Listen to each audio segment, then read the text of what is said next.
نن د 280 څخه زیاتې جنازې د افغانستان و خاورې ته راورسېدې چې تېره ورځ د ایران حکومت پر دغه افغانانو باندې مخامخ پیرنګونه کړي وو چې د 280 څخه زیات افغانان په شهادت باندې رسولي وو.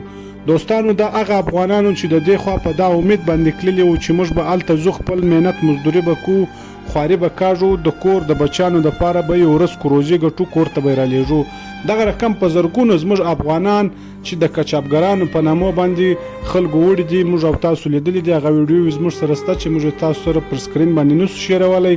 هغه چې پر فیسبوک او ټیک ټاک پر دغه رقم ویب سایټو باندې هغه ویډیو بندې دي، و پیجو و دې ته خطره ده هغه پر بندېږي.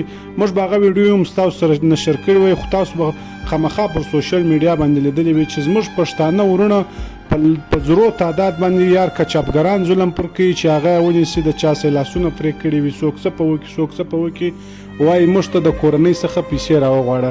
یار خو هغه ظلمونه وي. او بیا د هغه څخه راتېر چې 280 افغانان تېره ورځ د ایران حکومت مخامخ پیرنګونه پر کړي وو چې په شهادت باندې رسولي وو.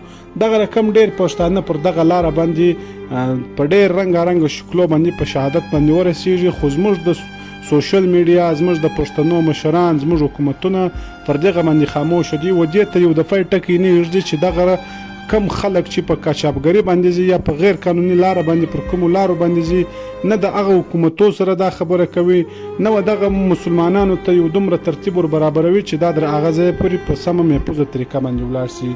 دوستانو دا په ویډیو پیغام پر مخ دومره در سره نشر کړي چې در ټولو پښتنو در مشرانو پورې ورسېږي. دغه ظلم د وخت لپاره زموږ د پښتنو سره بند سي. او دا هغه ځوانانو ته دا خواست هم کوم چې تاسو د کچاپګرۍ د لارې و نورو ملکو ته مه ځئ، ستاسو به هم انجام دغه وي، ستاسو به هم کورو ته دغسې جنازې ناپامه راځي.